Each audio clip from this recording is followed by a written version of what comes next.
Hey guys, welcome to YouTube Sunday School for Centenary United Methodist Church. So good to see you all again this week. Just a little bit of news. On the 28th of October, we're going to have a wonderful, fun event here at church. We're going to have a tabletop trick-or-treat night. It'll all be very safely done, socially distanced, where you will have an opportunity to come around to different tables that have been decorated for you and pick up safely your some trick-or-treat candy that night. You can wear your costumes and at least wave to some of your friends that are there. So we look forward to seeing you then. If you would like to participate in it, please let me know and just give the church office a call. Again, that will be the 28th on a Wednesday.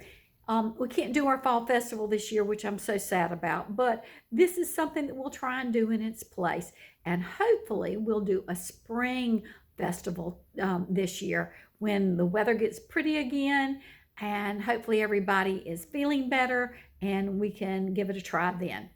So that's our news from church.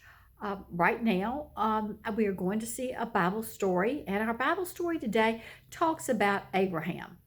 And Abraham was the father of many, many, many people.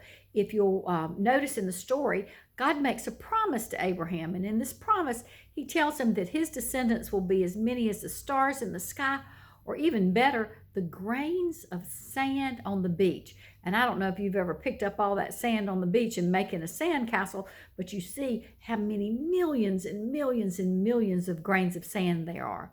So Abraham became the father of all.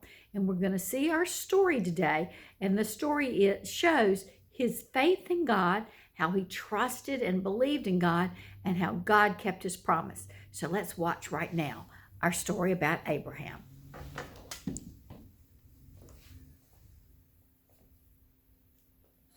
Hi friends, Megan here. And Jessie. Hey, Megan, do you remember what you promised? Yes, Jessie, I remember my promise. You helped me clean my room, so we will go get ice cream right after today's Bible story. Today's Bible story is actually about a promise. Oh, cool. What kind of promise? Is it like our ice cream promise? No, this promise was different. God promised to bless Abraham, and Abraham didn't have to do anything to earn it. It was called a covenant.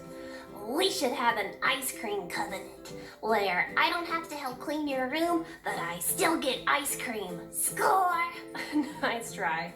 Listen to our Bible story. It's even better than ice cream. Abram and his wife Sarai lived long ago. They lived near their relatives and friends.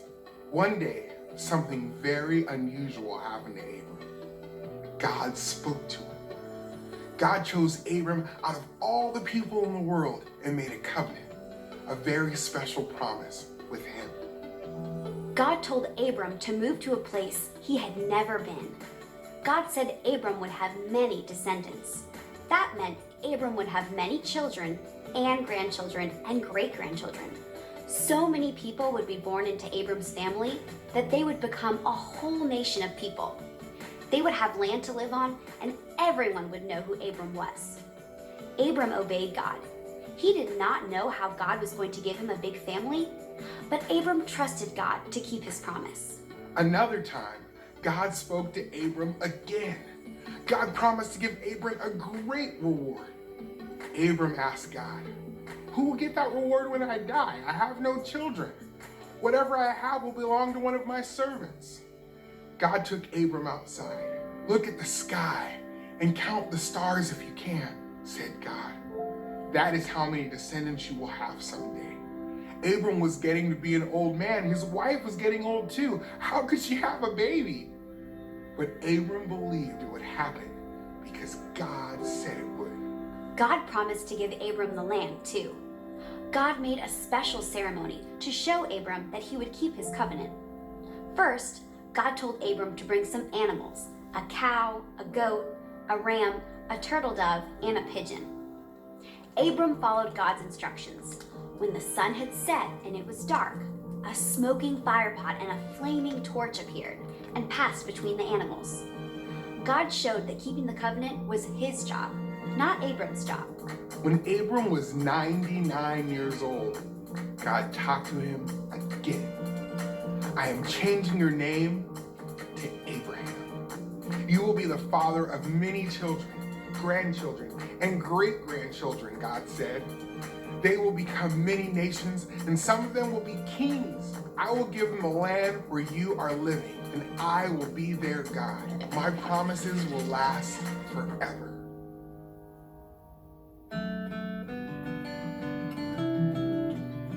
God told Abraham to leave his home and go to another land. God promised to bless all the people in the world through Abraham. God sent Jesus from his home in heaven to come to earth as part of Abraham's family. Jesus blesses all the people on earth because he saves people from their sins.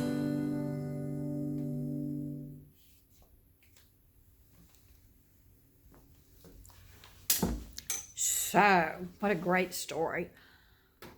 God promised Abraham a lot.